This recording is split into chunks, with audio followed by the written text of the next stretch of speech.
Mesdames, Messieurs, bonjour à toutes et à tous. Bienvenue au journal.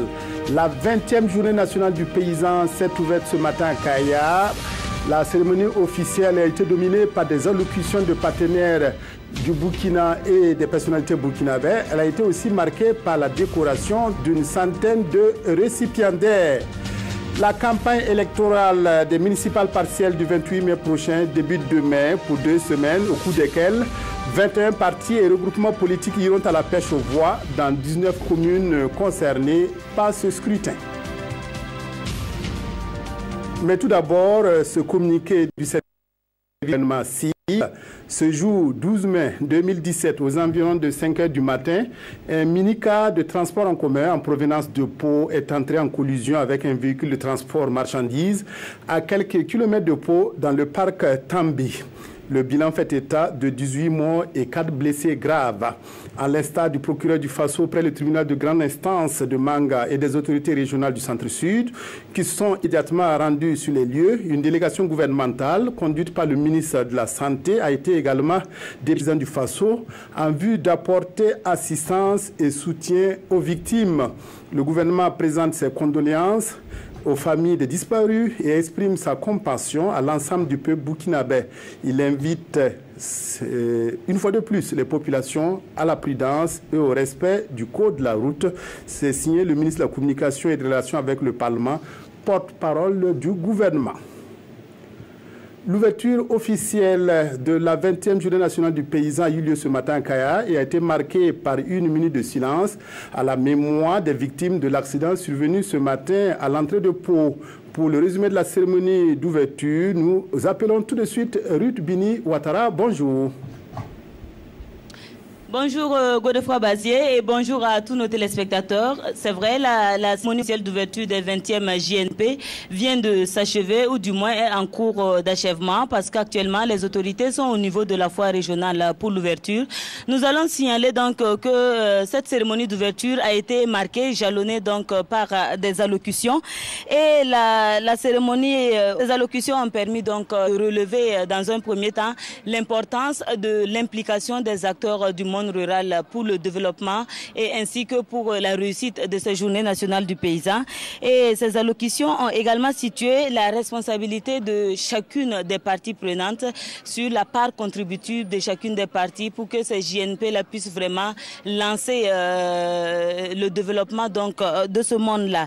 Alors, ils ont permis aussi de relever que le fait que la décentralisation rurale est désormais en marche avec la mise en place des comités régionaux d'agriculture. Cela a été relevé ce matin donc et au cours de la cérémonie, vous l'avez dit tantôt, une centaine d'acteurs, 108 précisément, ont été décorés avec des agrafes agriculture, élevage, pêche, pisciculture ainsi que environnement. Des équipements et semences ont été remis de façon symbolique par le président du Faso aux différents producteurs et en retour, ces derniers ont offert au chef de l'État donc des présents de la région. Nous allons également signaler que l'ouverture de la foire a été le dernier clou de l'événement et cela n'est pas encore achevé, c'est en cours d'achèvement et dans nos différentes éditions, nous reviendrons plus en détail sur donc cette foire-là.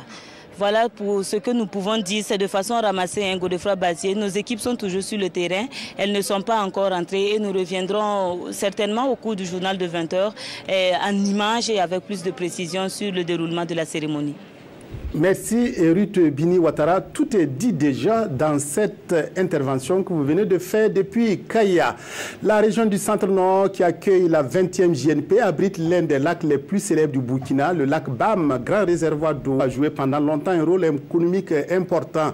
Ces dernières années, il fait face au phénomène d'ensablement, ce qui réduit sensiblement ses capacités de stockage et ses ressources. Cette situation est due à des pratiques telles que les cultures sur les berges, la non-délimitation des pistes à bétail, etc. Yacouba Gamene Adama Koulibaly retrouve donc de Kongoussi. Le lac Bam, un des plus grands au Burkina Faso, situé à une centaine de kilomètres de Ouagadougou. D'une capacité de stockage de plus de 41 millions de mètres cubes, ce plan d'eau s'étend entre Kongoussi et Bourzanga sur une distance de 40 km. Il joue un rôle important dans l'activité économique dans la province du Bam. Mais depuis quelques années, le lac est menacé par le phénomène d'ensablement dû à des pratiques néfastes. d'abord les cultures même autour, dans le nid même du lac. Les pistes à bétail ne sont pas connues, donc certains animaux séjournent même autour du lac. Et tout ça, c'est des pratiques néfastes. Vraiment. Installés sur les berges du lac, les agriculteurs qui tirent l'essentiel de leur pitance par l'utilisation de cette ressource eau sont conscients de ce phénomène. Souvent, on nous parle à propos de ça, que cultiver au bord du lac, bon, ça entraîne l'ensemblement du lac. En labourant la terre, comme la pluie entraîne la terre, là aussi ça part au niveau du lac. Donc ça peut entraîner l'ensemblement du lac. L'ensemblement du lac a aussi des conséquences sur les ressources halieutiques. La rareté, voire la disparition de certaines espèces de poissons. Les prises sont de moins en moins abondantes et surtout des petits poissons.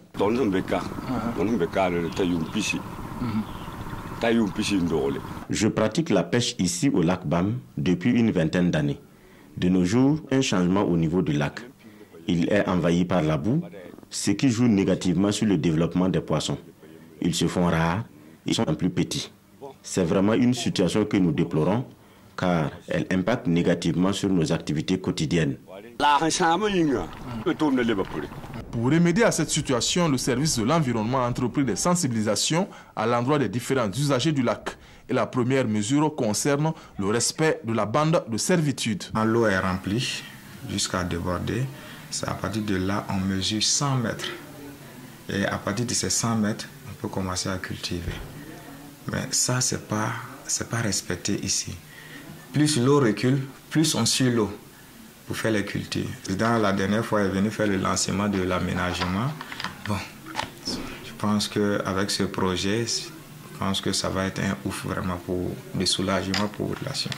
Des initiatives privées existent aussi pour lutter contre l'ensablement du lac avec ces cordons pierreux érigés par cet agriculteur. Selon des études récentes, la profondeur du lac est aujourd'hui d'environ 2 mètres contre 5 il y a quelques années, ce qui réduit fortement la capacité de stockage. Et si rien n'est fait, le lac Bam pourrait disparaître à l'horizon 2085. L'Alliance nationale d'apprentissage sur l'intensification agricole durable a été lancée à Ouagadougou au cours d'une rencontre organisée par le Bureau international pour la conservation de la nature. L'Alliance a pour objectif d'aider les décideurs et les investisseurs à avoir des politiques et programmes favorables au développement de l'agriculture au Burkina. Elle s'inscrit dans le cadre de la mise en programme de recherche et d'apprentissage sur l'intensification de l'agriculture en Afrique. Kuala Nebié, Bouma, Ernest Nebié. Contribuer à la mise en place de pratiques permettant de bosser la culture au Burkina, c'est l'un des principaux objectifs de l'Alliance nationale d'apprentissage sur l'intensification agricole durable qui vient d'être officiellement lancée au cours de cet atelier. Un atelier auquel ont pris part les producteurs, les centres de recherche et de formations agricoles et les partenaires techniques et financiers, entre autres.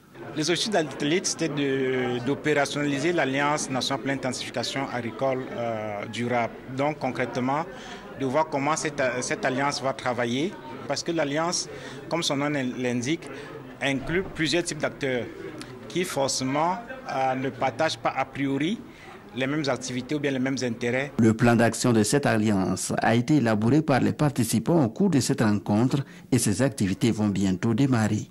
L'alliance va beaucoup travailler sur la génération et le partage des connaissances par rapport au déficit de connaissances. Parce que comme vous le savez, le concept d'intensification agricole durable est encore très récent au Burkina. Il faut vulgariser ce concept-là et puis proposer aux gens des outils, des méthodes, des approches, des technologies qui pourraient permettre de concrétiser cela. Donc il y aura des débats, des conférences électroniques autour des différents thèmes sur l'intensification agricole. La question de l'Alliance nationale d'apprentissage sur l'intensification agricole durable s'inscrit dans le cadre de la mise en œuvre de SARLA, le programme de recherche et d'apprentissage sur l'intensification de l'agriculture en Afrique. Un programme qui couvre 6 pays, le Ghana, l'Éthiopie, la Tanzanie, le Malawi, la Zambie et le Burkina.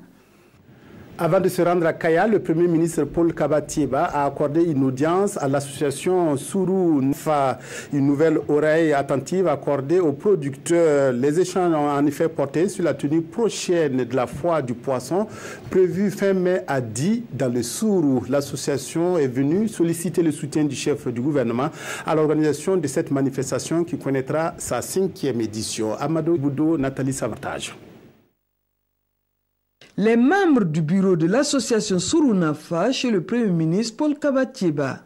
Ils sont venus présenter leur structure, lui faire part de leur programme d'activité et l'inviter à la 5e édition de la foire du poisson qui va se tenir les 25 et 26 mai prochains. C'était de notre devoir de lui faire un peu des activités et demander également son accompagnement pour les activités que nous menons, qui rentre dans le cadre du développement socio-économique de la province du Sourou, partant de la région de la boucle du Mouroun. Il nous a encouragés dans cette tâche qu'il trouve noble, parce que la société civile qui apporte son appui au développement, je pense que ça rentre dans leur corde. Et il nous a remerciés, nous a encouragés à aller de l'avant. Et nous avons donc pris cet engagement également que nous ne manquerons pas de l'informer, de le solliciter. La 5e édition de la foire du poisson est placée sous le haut patronage du Premier ministre et le parrainage du ministre en charge des ressources halieutiques. L'association Sourou Nafa se veut une structure fêtière qui regroupe environ une dizaine d'associations qui œuvrent pour le développement de la région. Demain, 13 mai, s'ouvre officiellement la campagne des élections municipales partielles du 28 mai. À la veille du démarrage de cette campagne, le président de la Commission électorale nationale indépendante CENI a adressé un message aux partis politiques et aux électeurs pour que ces 2 semaines se déroulent dans la paix et la cohésion sociale. Roger Cam, Frédéric Etienne Bassenga. À la veille des élections municipales partielles et complémentaires, le président de la Commission électorale nationale indépendante lance un appel aux populations et aux candidats des localités concernées. Les élections, ce n'est pas la guerre. Les élections, ce n'est pas. Votre carte d'électeur est votre arme. Elle vaut plus que toutes les bagarres. Il faut seulement que vous sachiez vous en servir. Aux candidats et aux partis politiques, j'exhorte à avoir un discours responsable. La campagne est un moment de la vie dans les communes. Il faut qu'après la campagne politique, les populations continuent à vivre ensemble dans la même cohésion et dans le même esprit de bonne cohabitation. Newton Ahmed Bari, dans ce message, conseille et fait des suggestions aux électeurs. Ils viendront dans vos communes pour vous parler et vous expliquer pourquoi ils veulent vos votes et quelles sont les solutions qu'ils proposent à vos problèmes, vos préoccupations, vos aspirations au développement et à l'amélioration de vos conditions de vie. Ayez une écoute critique. Je vous suggère même de constituer des groupes de questionnement pour interroger et vérifier les offres qui vous sont faites. Ces élections partielles et complémentaires auront lieu le 28 mai prochain. Les communes concernées sont Andemtenga, Barani, Begedoum, Dablo, Dande, Karangaso, Vigué, Kantiari, Kindi, Kombori, Kouni, Madjouari, Sapone, Sietengue, Zabré, Ziga, Zouaga, Zogoré et l'arrondissement 4 de la ville de Ouagadougou. Avant de poursuivre ce journal, nous revenons sur ce communiqué du service d'information du gouvernement SIG. Ce jour 12 mai 2017, aux environs de 5 h du matin, un mini-car de transport en commun en provenance de Pau est entré en collision avec un véhicule de transport marchandises à quelques kilomètres de Pau dans le parc Tambi. Le bilan fait état de 18 morts et 4 blessés graves. À l'instar du procureur du Faso près le tribunal de grande instance de Manga et des autorités régionales du centre-sud qui sont immédiatement rendues lieu, une délégation gouvernementale conduite par le ministre de la Santé a été également dépêchée par le président du Faso en vue d'apporter assistance et soutien aux victimes. Le gouvernement présente ses condoléances aux familles des disparus et exprime sa compassion à l'ensemble du peuple burkinabé. Il invite une fois de plus les populations à la prudence et au respect du code de la route. C'est signé le ministre de la Communication et des Relations avec le Parlement, porte-parole du gouvernement.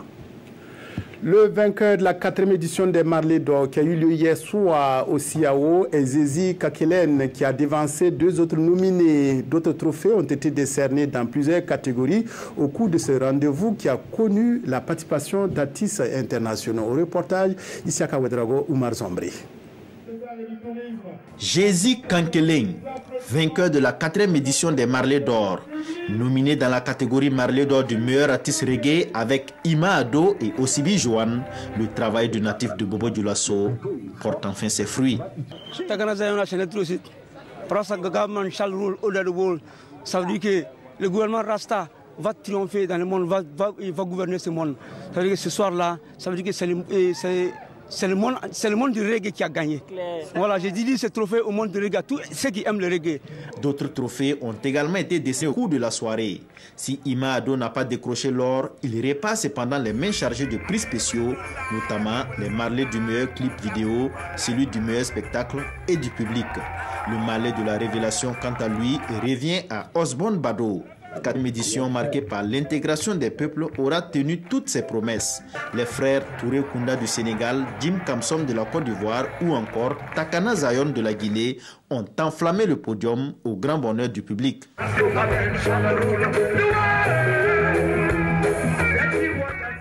Côté burkinabé, c'est avec immense bonheur que le public a vécu la résurrection de Founi Faya. C'est une occasion pour moi de féliciter le lauréat qui fait une très bonne musique, qui a un grand talent. Et à l'occasion de ces Marley d'Or, je pense que c'est une très belle découverte pour l'ensemble des mélomanes. Et nous allons suivre l'artiste pour l'encourager à progresser dans sa carrière. La prestation du Marley d'Or 2017 met fin à cette soirée qui célèbre le reggae et le rastafarisme.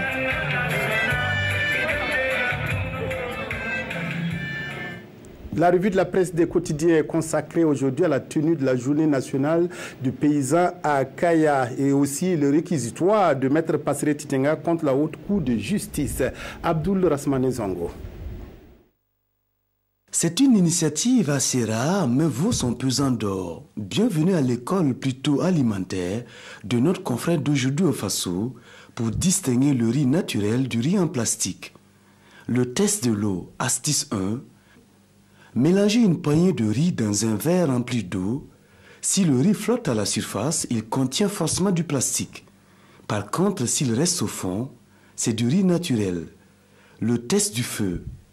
Brûlez à l'aide d'un briquet ou d'une allumette une poignée de riz. Si le riz prend feu et dégage une odeur de plastique brûlé, ne le consommez pas. Et enfin, le test du mortier et du pilon, pour savoir si le riz est naturel ou artificiel. Cette expérience, véhiculée par Aujourd'hui au Faso, s'invite forcément à la cité du cuir et du Kourakura, Kaya, ville hôte du 20e rendez-vous de la Journée nationale du paysan sous le thème 20 ans d'expérience, bilan et perspective, soulignent les éditions Le Pays. Citoyens constatent plutôt que des hangars et tribunes sont balayés après une forte pluie du 10 mai dernier. Et remettant donc en cause, commente notre confrère, le travail de la commission d'installation. Cette pluie, déduit Le Pays, est un bon présage car elle agrémente la fête des paysans. Tandis que l'Express du Faso s'interroge sur la terminologie ou l'appellation, Journée nationale du paysan ou du producteur se questionne le quotidien bobolais et qui préconise la seconde appellation, Journée nationale du producteur. Si l'on veut moderniser l'agriculture, se défend le journal, il faut passer du paysanat pur à la production tout court, tout comme l'on est passé du cultivateur au paysan. En attendant que cette tentative de vérité de l'Express du Faso soit prise en compte ou pas, Maître Passere Titenga, dans un sourire de façade, lui assène plutôt ces 4 vérités virulentes, réquisitoires selon le pays, à la haute cour de justice, embourbé dans ce que le doyen appelle de péché originel dans le journal Le Quotidien. C'est tout pour cette édition. Merci de votre aimable attention à la RB. Excellent après-midi.